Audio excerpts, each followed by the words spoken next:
qui Bonne poto, bilingue, tous abonnés à la chaîne Nabiso Kitoko Kim TV. Si vous s'abonnez à bon, mon film est belé, bon, mon film est bolingo, moi c'est le mobile, moi c'est tellement mobile, abi chéri, non c'est plus la grande bonne yo, Merci très chers fidèles internautes, vous qui nous suivez partout dans le monde entier. Donc ce bel et bien votre humble serviteur Hervé Chinois Noir, tonton play de la presse congolaise, l'homme des idées le plus folifofose à chaque instant. Mes pensées, c'est métamorphose et Poutine Nabango, l'homme des Satan. Donc comme l'actualité nous oblige de le faire toujours, on est ici avec l'un des grands porte-parole de notre pays. Donc Oyo Azamolo Belibongo, il y a Lati Mewata, il y a Goga héritier ou Atana Bela Polga El Diablo. La combo d'Adimo, la nende tu me comprends que sur la par rapport il y a tout ce qui se passe dans la team Wata par rapport à tout ce qui se passe dans le monde musical. Donc compte moi on a profité de remercier et tout soutenir Hervé Chinois. Là je vois mon sponsor officiel Jofa Cargo Fret Express, les transitaires internationaux depuis la Chine. Merci à cabinet cosmétique Caprice d'été Kinshasa avec la patronne Gemima Boko Tamo Sinzambe Mosa Pembe sans doute à Santache depuis Montréal. Merci beaucoup à celui qu'on appelle Rosie Maquier, c'est Babi moi solo la bien que les canons tasala solo la bien azo vivre kitoko ko les canons vivre free play ko les canons PlayStation yeso boyer il faut qu'on m'a boyer. Merci beaucoup à LKM Service Babi fret ni agence fret Izara mon fret maritime et aérienne LKM Service avec mon papa Mimi Laifeta bino ba tout besoin na posa ya ko freter biloko na bino mituka ba mbongo makambutu. Donc beaucoup contacter avec Chinois on a numéro ezana ba télévision na bino na repesa no numéro ya papa Mimi Laifeta. Merci à ma tante, moi, jolie Maya Massangwa fois. Il banga Kayo, aura toujours les nippons en robette à jeudi 6 depuis Paris. Pourquoi pas à boutique GM Fashion Design avec la patronne à Jeto Meta. Moi, je suis lancé à Pembe, Londres, qui est dans Kinshasa, Bino, tout le monde pour ça au Lata, au Bosanaki, bagage na Paris, Londres, et à partout, c'est qui était à peine na Kin, à Poto Kiti, boutique GM Fashion, les amis, bon, on a Kabamba, numéro 1736, Nolo et Mama Ngalou, sur l'outil où les autres qui ont des beaux marchés. Avant Mama Ngalou, on a à gauche, par 4 mois, GM Fashion Design. Merci à Chicha Mabouana, à France, à Bandal, Papa Yoji, Mboula Bilaman à Paris, il passe à Percy Mabouana, Papa d'Histoire. Pourquoi pas aussi à celui qu'on appelle Dorcas et Louemba, Pomme Verte, la mère des 4 il y a Patrick et Samba depuis Paris. Donc merci à Dassa Bokota, maman, papa Eric Baelo, Fondation Baelor. Merci à Myrna Beauté, pourquoi pas à Christian Kadima depuis la Belgique. Et merci aussi à celui qu'on appelle Kim Kinzimbo depuis les États-Unis, pourquoi pas Madame Blondine Kapai. Si mon caméraman est d'accord avec moi, à Fongole Labisso, les porte-parole intelligents, les marketeurs intelligents, à qui j'ai dit déjà bonjour Dadimola. Bonjour Chinois. Bonjour Nabandeko Touba la Bissou. Bonjour Nabaningaka la team Wata. Bonne santé d'abord. Ouais, ça va, la santé ça va. Donc Nangolu ensemble na sepeli tout le monde na kala. Donc merci beaucoup Dimola Basango la team Wata. Ba programme ça pour moi d'abord. Sango la team Wata, tout ça vraiment bien. Ndingo moninga ndenge pe la team Wata ezali et la team Wata na moment oyo toujours watani tellement trop toujours beta ba production tellement trop en tout cas Mikolo ba komo benga monsieur les dragons monsieur les dragons ba bishinga il faut azwa combo ya dragon tour de contrôle kakaye tour de contrôle dragon donc bon mais ça n'a vraiment Goga dragon dragon Dimola tomoni ane ou la team Wata et ça li ba voyage belé et ça li ba Wata ebelé ba Wata ebelé pour voyage Mikolo ba Wata ah bon donc ça li ba voyage belé ba Wata ebelé ba Wata ebelé premièrement tout le monde qui tourner Schengen tout le monde qui absence pe artiste msusu pe bino ba msusu ba porter parole msusu botika laki au voyage au epesi ba biloba loba na ba collègue na bino msusu par rapport bango ba mema pe batna na poto batu batika li mais la team Wata na ba Wata na ngo équipe aux hommes tout au grand complet et ça moi keto te soki sali keto eza moi mabe moni ba exemple la boza exemple batu il faut balanda ozomona eza exemple batu balandaka ko Même orchestre na poto batu ba kimité. Fallait ça exemple. Si. Bah bomoni baninga. Mission de service disons. Bake bazongi bino pe bolenda. Soki komike toi ni comme ma mususu. Fallait ça ma fierté na biso ba. Tout le monde a dit bah audio bimaki. Bosali bongo po bo imilenga orchestre mora pamba muke ba beta na ba ikala na ba chez Jonga. Wana moko ya collègue ya patron na bino muto a traité orchestre muke. Problème exact chinois moni l'essentiel les a ko traiter orchestre muke te. Essentiel les a qui ba comprendre que Goga aza toto ya te. Toto ya yo comme on a orchestre za muke. Masana biso cameraman amoni que orchestre on eza ya muto na conception na ye. La question na yo so na bina kota na kata polémique na ko kidnapper na kata polémique mais ça sert à rien. Là aujourd'hui la maestro Fabrice aibi ki Goga a frère na ye mais ndenge comme ki nango te déjà eza nango jeunesse eza nango folie à succès eza nango yobi ki ba 40 ans ko beta omona ki mona maya mona ezana ba délire ya bu jeunesse ye azana posa ba chronisima moto te bino bozana ba chronisima moto ba lobela bino donc biso comment so ba chronisima bato. Moi je pense que tout beta mal solo anduli auto qui na biso na ba polémique ba futilité et ko engendrer na ngore l'essentiel des athées chinois tout ya kana ba polémique l'essentiel des ana bisa lobby to beta na liberté 7e rue. Oui, j'avais vu des Gombe na Gombe batu batelemi. Oui, j'ai vu des images. Ben batu batelemi. Ivre d'amour batu batelemi. Raqueur batu batelemi. Donc essentiel des acquis ba œuvre toujours bita batu ba comprendre que ce sont des belles œuvres. Et tout ça non nini Latin Mewata de bobimisa album toujours qui n'a 2 ans il y a succès tandis que baibele bobimisa bango ndi la moko pas 6 mois après babou aki mususu mais Latin Mewata ils ont maintenir toujours succès nango nini miange mi de mo ils ont maintenir toujours succès nango pendant 2 ans. Wana soko tali osomona bato oyo babeta la musique il y a concurrence déloyale. Bato balingaka balakisa pa bato ke biso to a danger biso boye donc osomona ba musique na bango ezokenda boye. Or biso to beta musique il y a concurrence déloyale te il y a concurrence loyale betande yembande binande musique biso to beta yango wana chinois alors prouver que on a danger alors beta nini ici bati ninga fona prouver ma chinois ayemba bien ngafuna l'accès que non ngape na yemba danger ba mélodie ba album na izala bien musique na izala bien ngafuna beta plus que oyo vous comprenez concurrence loyale les athées que nous zo boulé que nous yone danger apparemment la team moi tenir bonne soba rando ça na tina mon côté parce que on a qui hérité Watanabe a soigné na papa na ranson tout le monde hérité Watanabe un bon terme avec papa Hervé Ferregola hérité Watanabe un bon terme avec c'est le Oscar hérité Watanabe un bon terme avec papa Chéribi Nadama Kofiolomide tout le monde a fait sous na Angola hérité Watanabe na kata boîte de nuit en train de chanter et de danser la chanson de notre artiste de notre pays fallait pas le PC moi polémique bazo traité héritier comme taureau bazo traité héritier comme péré et héritier c'est comme si à comme Luka a soigné na fallait pas congolais a yébé Luka ate tala na ba commentaire au monde bo tiké la biso ba polémique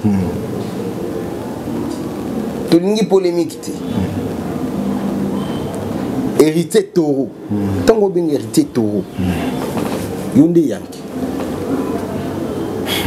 au départ héritier c'est un Congolais oui héritier c'est un jeune oui héritier c'est un artiste aux ala na milliers à batu est-ce que yoka musique ya batu te donc yoka musique ya muninga congolais ko bina musique ya muninga congolais nde kitoro par rapport à la guerre congolais tikala ko changer te congolais yeba que le ko luka to fait Nous pembe na biso za la ba donc le grand dispensaire les boss Pablo Kini. Nous alinga rabatu les boss Pablo Kini. Puis je vais monter place aux amis. Nous sommes à Simana et Pipi de Lion. Yakala, on a ma famille Yakala, Pipi de Lion. Nakobo Sanate, les sénateurs Yanzambe. Cette fois-ci, tout va changer, sénateur. Bah, au CPLAT, surtout qui n'est pas polémique. Tout ça, les boss d'Adakanda, number 1 in Cape Town. Bah, au Tikala, au CPLAT, d'Adimou la Vandi Boué, à Koumoufing. C'est ça. En tant qu'intellectuel. Tout ça, na ba boss Steve Lufalanka, muta Simbi Masolo ya diamant, na niveau ya Kafufu. Seul endroit au côté Kapeko Somba diamant na pris ya bien.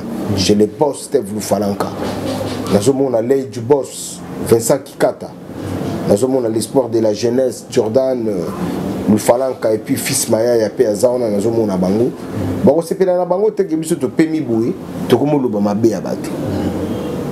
Je comprends. Les boss partout te nous monter ma maman Marie-Paul depuis les États-Unis. Bango souci na bango ezali to le katoloba mambo ya malamu. Congolais yebi o ya bukakate. Dans la boga maman esprit. Maman esprit na habité to longola ba vie maintenant mon até musicien nini o ya génération boga. O boga ko banga. Mais il respecte les gens. Si.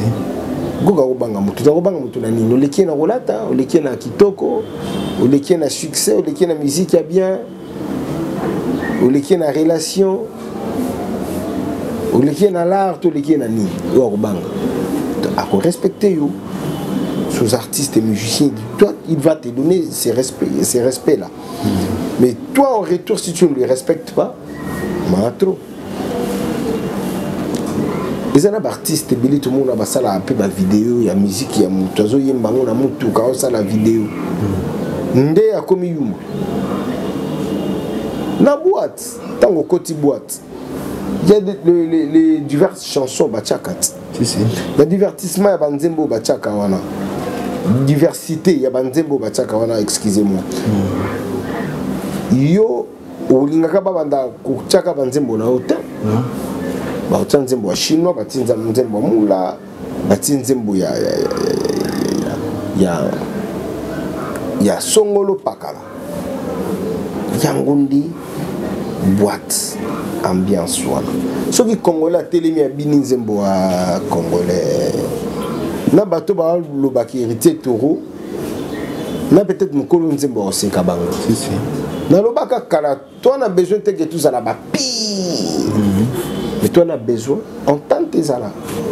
Et là, on a besoin parce que c'est les Congo qui gagnent. Hier, tu peux pas dire que tu as la boxeur congolais, la boxeur français. Tu as la nenge ba terrasse et tondaki. Tu as la nenge na banda ko bazala qui concentré. Et quand les Congolais avaient gagné, quelle était la réaction à ba Congolais? Sentiment et la joie. Si la musique congolaise gagne, pourquoi voulez-vous que les Congolais soient instrument et polémique? Non, ça n'a pas de sens. Ça n'a pas de sens. On les a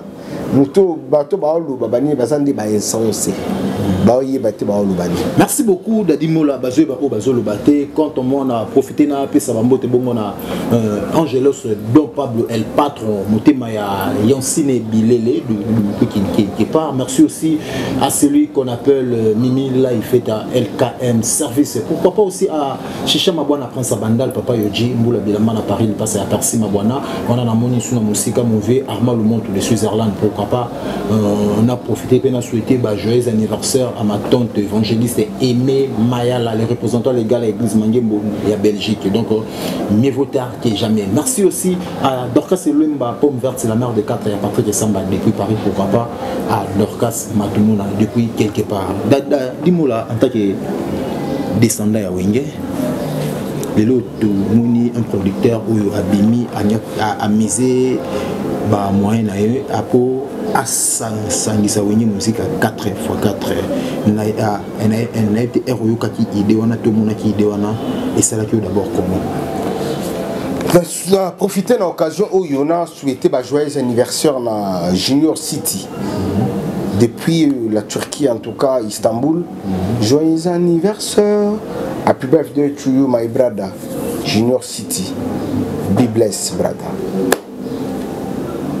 Et mon initiative, yango na oloba tout à l'heure. Biso tulingi unité wana. Si. Producteur Amadou Djabi Nzambe fois Pambolae, l'initiative a joué.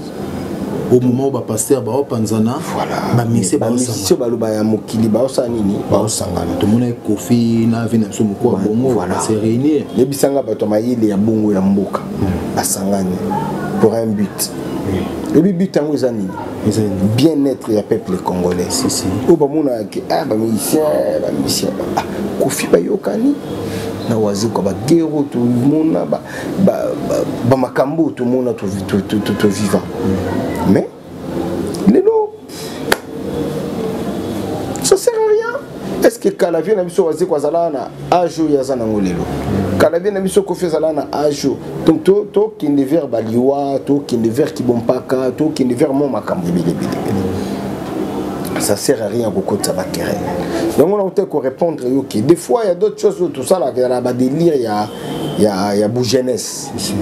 Mais au moins on a tamour est-ce que netinga lilo izambila mamusuna wona tasunta si o bashi basumba oza ba rêve spanina wona tango shooter parce que ça la wona tango c'est le père de qui mon père ne peut pas s'habiller comme ça.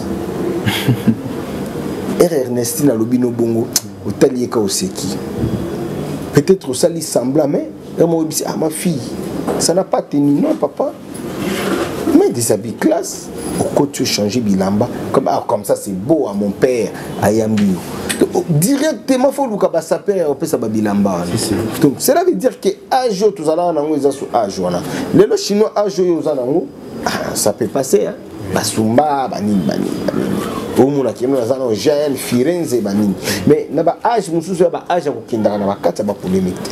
Qu'est-ce que le prince Ali Makaba a encore approuvé? Qu'est-ce que le vieux Didier Massela a encore approuvé? Qu'est-ce que Jibin Pianaoué Ranson ont encore approuvé? Le vieux Blaise Boula, le vieux Adolphe, qu'est-ce qu'ils vont encore nous prouver?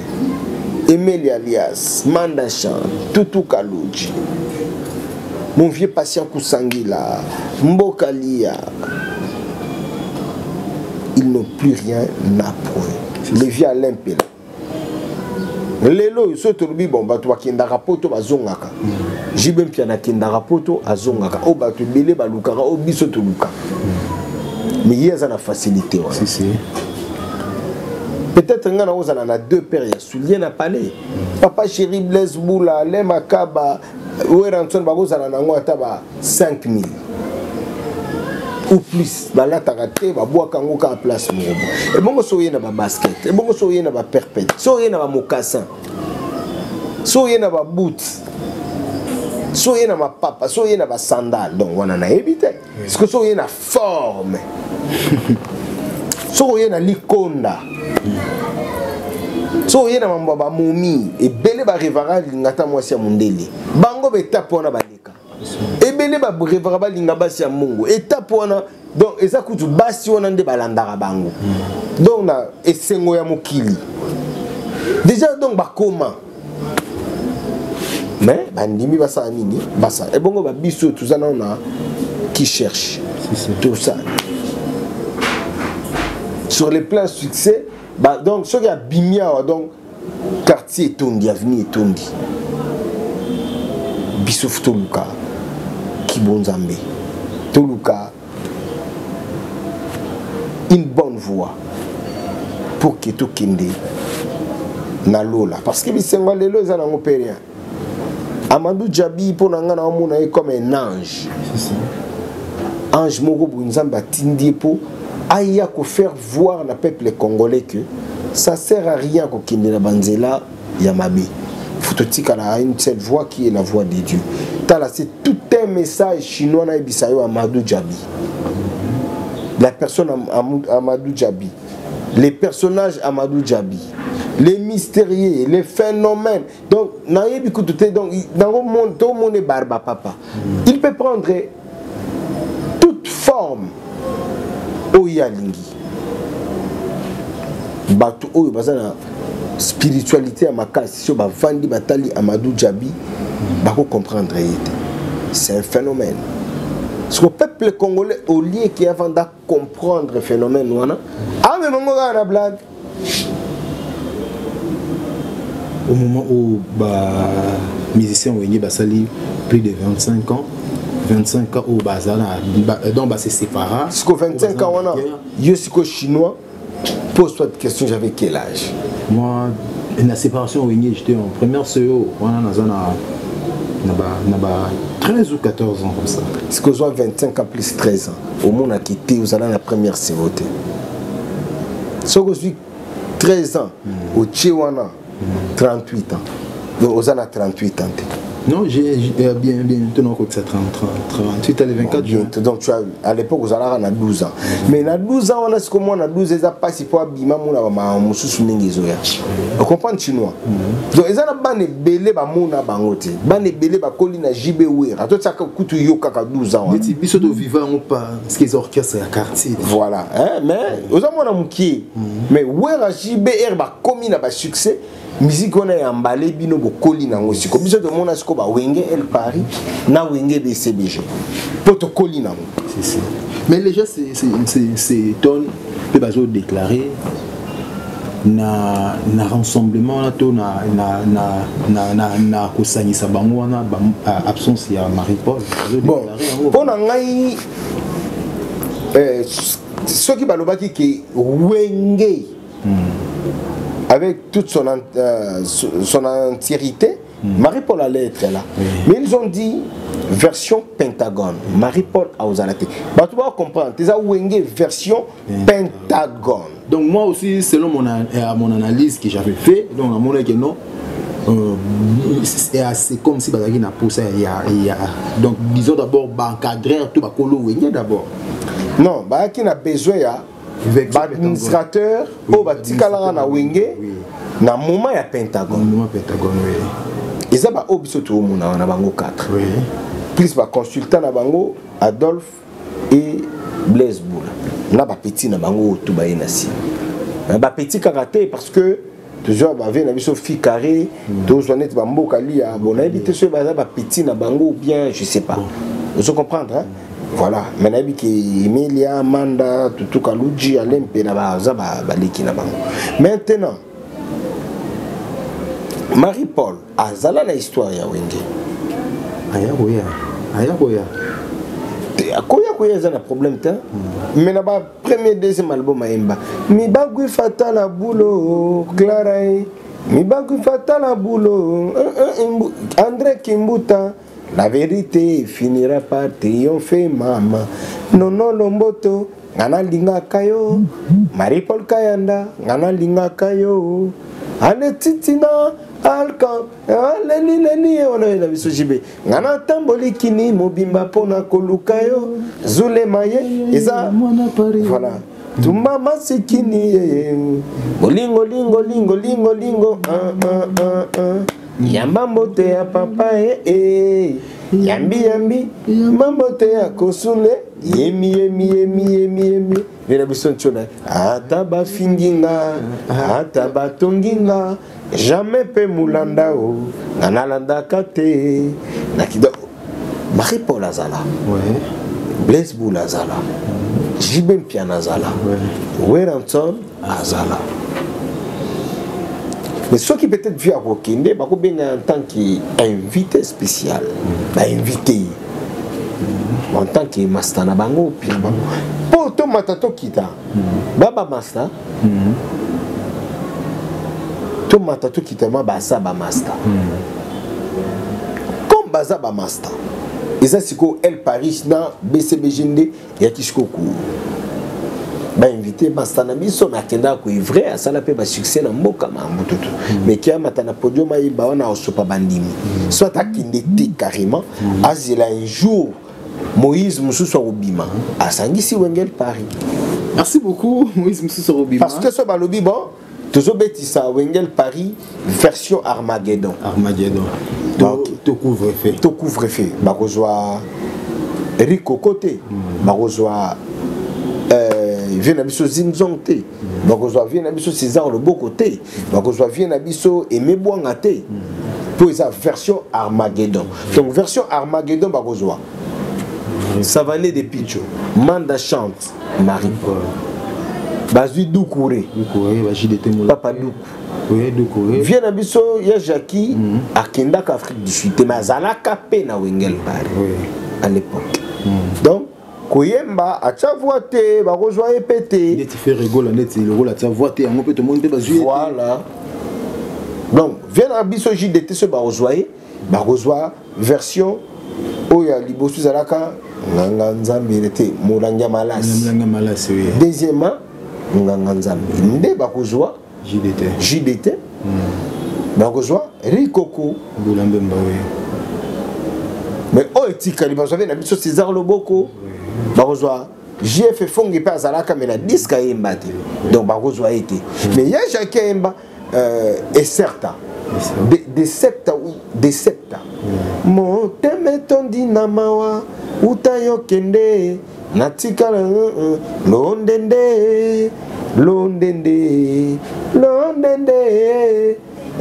voilà ebongaki malamu toyokana ebongaki malamu toyokana bolingo basombaka te disamunu ngana lelie vena biso JDT ayemba ekotikala kuna mais Manda chante Savané de Picho batikali na version Armageddon soki pe balobi bazui version couvre-feu bakozwa na bango pe Savané de Picho te po ayemba te azalati mais soki bakozwa master na bango Savané de Picho ekozala ayepa azala mfumu na bao akoya tokobeta peut-être chamoko ya Armageddon tout deux trois chants Armageddon Savané de Picho ça la paix pour mais ce balobi wenge elle parie en général de tout englobe ba chanteur on a ne soto merci beaucoup donc pour nanga vient biso Marie-Paul oui ekozala bien à la réconciliation mais à décevoir bandimité ce ba bengi ya kindete po bandimi et so pa bango mais déjà akomoki nango déjà na ndenga mabe na ba émission ndeni lo fona ndaki pa cannabis nani pa Pimboma mais c'est ceux qui par exemple qui est comme sélectionneur de sélectionner 7 chants wana siko ezalaka avant projet oya baza ba master to landa ba mambo wana te chinois ba master ba banda carrière ensemble à Kepoto ba yeko kabwana ba bien fait si la ata ba bien fait za na ngo za na pena ngana na ba master belé pe tout monde na ate des fois bo kabwana pena ninga mabe me couper ma pibo zo raisonner ba bola mo bo salima donc azala en tout cas il a salé soumara appelé Zirza na rosangisa bana wengi wana bango tout baza vivant mutu moko a profiter pour peut-être soki mutu moko azala kité banga baza pena ba regret ba sengo o baza na ngolelo peut-être ngeke zala lokola o ya lelo te kinganda zalaka mais azana bisote to sangani les sous donc en tout cas c'est vraiment un grand plaisir na profiter na remercier bongo le producteur Amadou Djabir dimo la tout le monde qui présence héritier Watanabe na Béatrice Hotel là où ba vient na bazo répéter mais comment on a présence héritier bazo fanda bazo répéter après kuna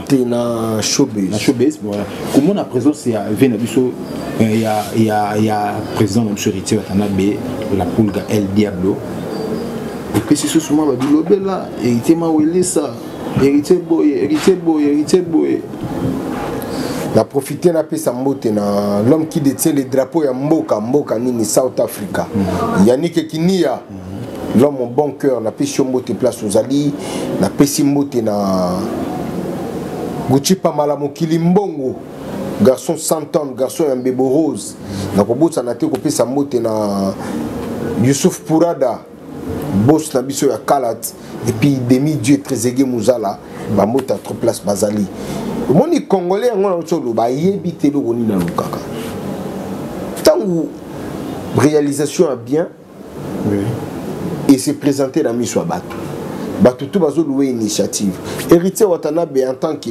petit à bavie na ya osani OK nous visiter bon voilà tu que tant que visiter bango ba lobi Mawelisa par rapport à Nini par rapport à Nani il a fallu que faire rigoler là qui n'est pas que dernier fils créé à Wenge bon comme faire rigoler à Kenda été est-ce que Makambo héritier Salaka ezalaka à rapport avec mambo Ferrego la salaka to Ferrego la salaka eza à rapport to Ferrego la ebisa ki héritier ki ngana okende à l'héritier qui owelisa ki avant donc comment les ala comme alingara toujours azalaka à la page yamona basangana boya ki asala banani basangana kenda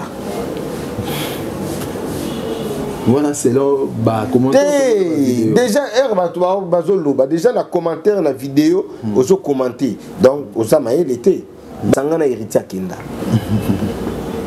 héritier qui kotala ba vie na ya qui ko féliciter ba vie na ya wenye disons voilà o ya zalelo eza pona bango ki ko luka bénédiction na ye biso ba Congo tolobaka kiaku kiangani voilà muta kosote le boss Pablo Kini moto moko bien il a tikaka drogue te il a tikaka diamant te aza moto pétrole te le boss Pablo Kini mazo sunga batu donc na niveau ya Angola soza na besoin ko dédouaner biloko ata oza na bande côté tinda ba conteneur par le boss Pablo Kini pipi de lion aza na pointe sénateur Nzambe aza na pointe ba résultat ko bima kitoko donc oza ba conteneur na yo nenge botiakia le boss Pablo Kini on doit te soutenir jusqu'au bout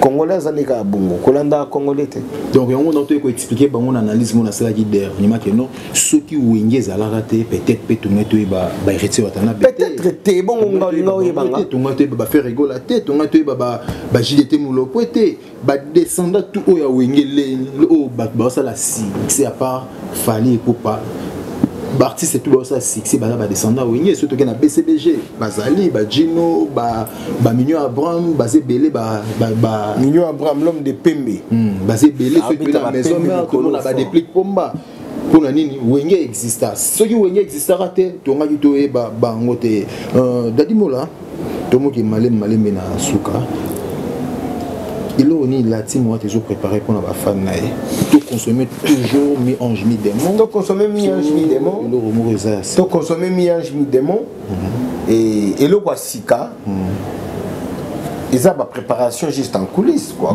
coller ma chant nan notre côté studio té donc na ko ya ko sala promo na nguna noté tant que tout ça na minute tout na mi ange mi démon tant le troisième album et comme après la télévision mais ça se prépare en coulisses mais vous consommez mi-ange mi-démon vous continuez toujours à consommer peut-être dans un beau ça n'a pas fan na biso na remercier bino parce que na bisa bino bozoyoka batu musuba lo ba que générique na bino ici baraté bino nde ba consommateur ya Tim Wata nde faut vous consommer ba générique na bino tala lelo dadi tala lelo woso bisika izali donc bon comment qui vraiment la conscience à consommer ba générique na bino comme vous avez conscience soit en tout cas tout kindi pour côté ba rumba déjà l'homme le plus compliqué du monde yemoko azawana ko kanga déjà donc akanga déjà makambo ya kitoko makambo ya bien eza moi mobile moko za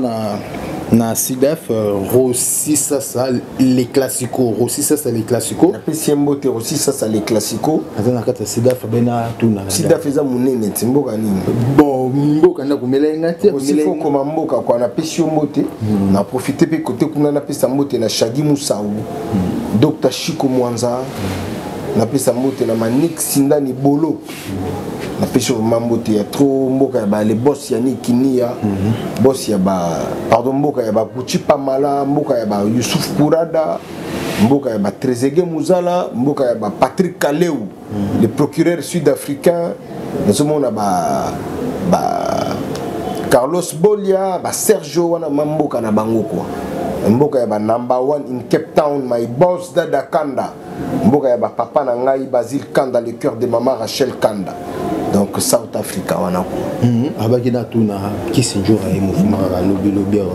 to moni acteur na ba memi Schengen tandis que ba dadi mola baza ba français di ba baza ba bazé belé ils a problème te chinois binote lelo yo apeti nga kala mais des fois tu binga na ka depuis na Afrique du Sud monani non te monega le sola kakat mais ba o ba lelo na vie nga peut-être mona na mona naka cela ne veut pas dire que la linga côté ou encore yo linga vie na otete comprendre Goga nangai c'est une autre histoire, c'est une histoire yena Kissinger raté. Et puis batuba yoba ba yoka mamuna loba awa. Ne pensez pas que Goga akolinga ka Kissinger akoleka dadimo. Ne pensez pas ça.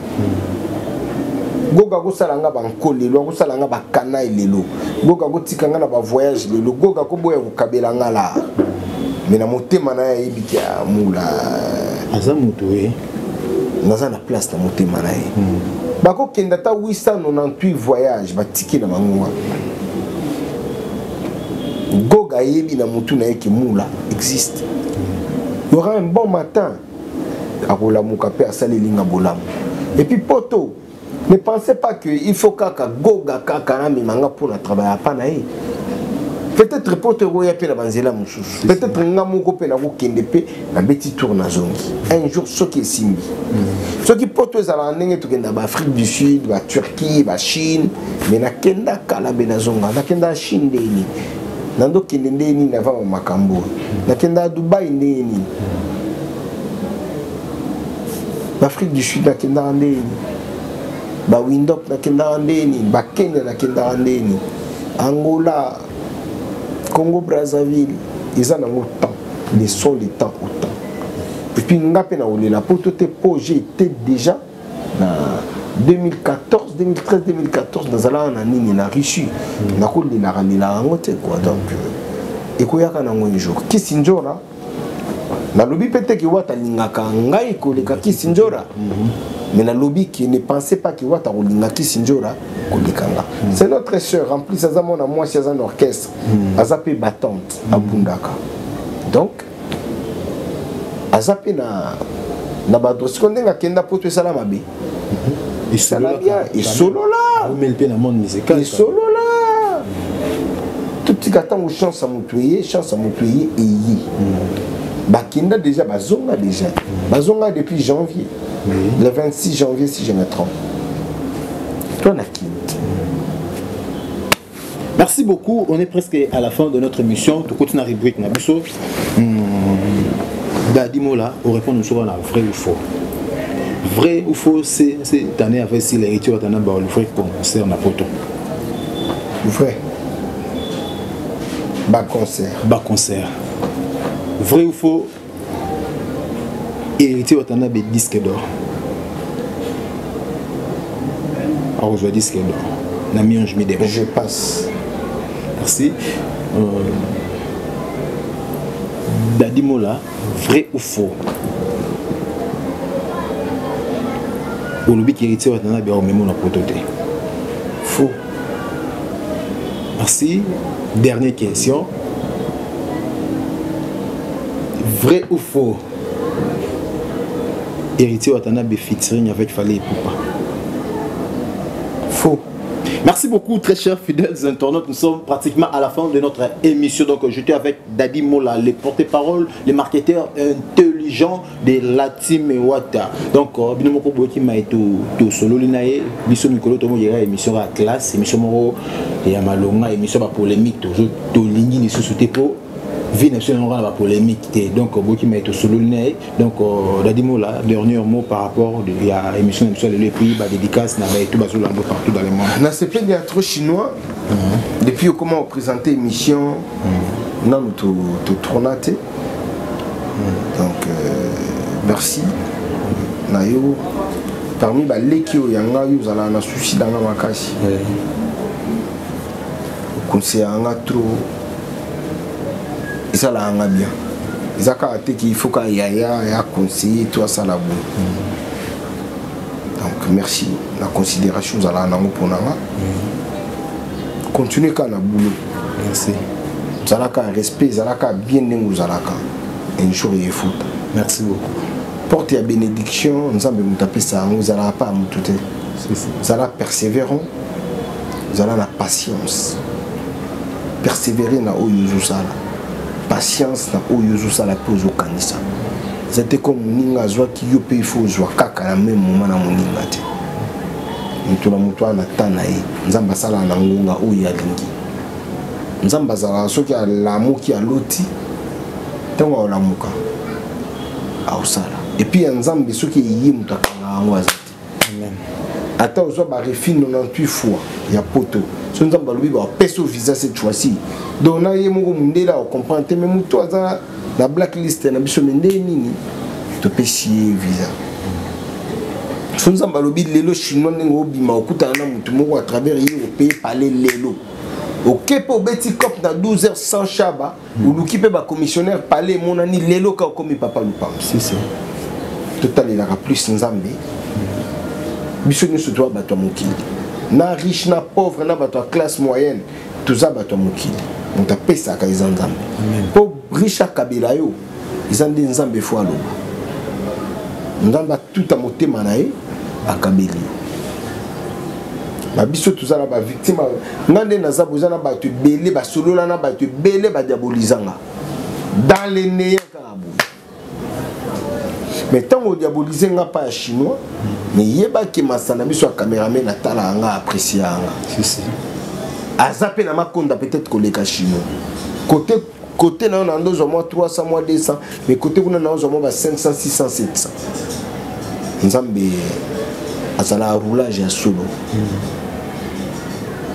donc tala oyo zumuna mona oyo tali lobaka na yoka amuki ami personnel na yo la conscience na âme na yo na yo moko les autres baba ndeko mais si tu as des choses à traiter traite ça avec ta conscience bina fila mbia ata pasteur azana problème ya nini la love le moto yo zobete la solo na yo ye bazana na ba solima kamuna il faut jouer la ba solution penses-tu qu'il y a au CPLA nga funa 2000 kilena na moi 1000 balles boko na parler non lingue comme attend 2500 na kinda tanzela à Turquie tant qu'il y a un besoin pour toi ça n'a rien ah linga bino tout botika la kana ki nzamba pambola yo lelo dimanche tu l'église tu vas travailler nzamba zala na biso nzambe a mi na biso bisika o ya dingi ko mema biso merci ba dédicace na bayo bazolanda ba dédicace na pesa déjà au courant ya émission na moni boss Pablo Kini na fichu mote boss zalaka yo Pipi de Lion sénateur nzambe ba conseil ya malamu kana na matoi ya mokonzi ndenge bomesana kopesa mokonzi le boss Pablo Kini azat ingambe na taille ingambe na mbinga pardon ingambe na poche ingambe na makanisi ingambe na kukaba ingambe na social amen boss Pablo Kini boss Steve Lufalanka Marcelo a diamato monaka yo lay du boss 25 kikata na pichu bambote ya trop ya patuti tenu ya mama Marie Paul na pichu pe bambote ya trop kulutu nanga mukubwa Shabani na pichu mbote ya trop uncle Coco Mukoko ya mama Nicole uncle élégant Mukoko mokonzi sans fil ya mama Clarisse na pisi bino bambote ya trop papa Toussaint ya mama Shunya ya mama Shuna Mukoko mama Shuna ya papa Toussaint ba parents ya bakalat na pisi bango pe mbote place bazali bato balingaka da dimula Didier Bononga les nécessaires motema mama Archeline Mobilanzila depuis le Canada en tout cas bambote ya trop bisika bozolanda biso bato balingaka ngai da dimula na pisi bino bambote ya trop de partout toza kaka tozokobaka na bulu yango yango nzamba pesa biso et kofuta kaka un jour en tout cas merci na yo merci la bande de tout la biso. Merci beaucoup, merci très cher fidèles internautes au Blezaki Belé Rolanda, votre chaîne que vous aimez beaucoup. Donc c'était votre humble serviteur Hervé Chinois Noir. Donc j'étais avec l'un de porte-parole, il y a Latimewata Dadimola, les marketeurs intelligents. Donc numéro qui m'a été solo. Quant à moi, on a profité de remercier et tout va soutenir Hervé Chinois. Là je vois mon sponsor officiel Jofa Cargo Freight Express, les transitaires internationaux depuis la Chine. Merci à cabinet cosmétique Caprice de Kinshasa avec la patronne Jemima Boko. Moi c'est Nzambe, moi c'est Pembe depuis Montréal. Merci à LKM Service Babi, agence fret maritime et aérienne. Et à la LKM Service avec mon papa Mimi Laifeta. Donc bino tout bon pour ça. Il y a mon papa Mimi Laifeta de la part de Dimola. Les boss Mimi Laifeta. Il y a un endroit où qui kala depuis Wengi. Les boss Mimi Laifeta. Kala kutu nando kanisake. Aza mona mwasi. D'ailleurs, on a comprendre que mon mobile a Azapenakin. Ah, donc le boss Mila il fait ta comme ici message na nganga na ndako boako depuis wingi. Lakini papa moi solo la bien papa ba memi biso banda bo agence LKM service. LKM service. Ya patron na biso Mila il fait ta Bachaka maboko biso tout au tchango poids. Merci. Donc bino tout besoin pour se refréter bilo on a bino donc vous contacter avec Chinois Noir on fait ce numéro ya mon papa Mimi Laifeta. Merci à GM Fashion Design Babi boutique Zara Moko Londres qui tient à qui chasse avec la patronne j'ai tout mettre la patronne la mignonne donc depuis quelque part moi à Londres Solomon Smoro a PMB a lancé j'ai tout mettre. Merci à Dorcas Selum Patrick Samba depuis Paris. Merci à Dassa Bokota Momi Papa Eric Baelo Fondation Baelo.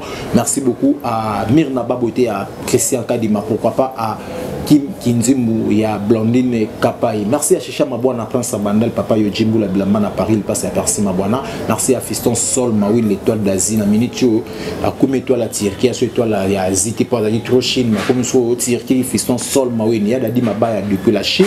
Merci à celui qu'on appelle mon papa Armand Loumantou de Switzerland, pourquoi pas à Jolie Maya la Massangwa Foire ma tante à moi.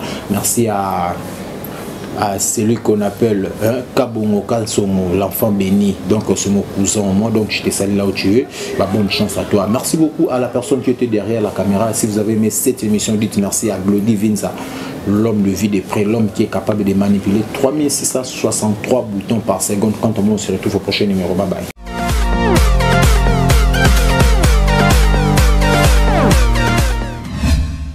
Bonaki Poto Bilangaye tout abonné à la chaîne na biso kitoko Kim TV. Si vous s'abonnez à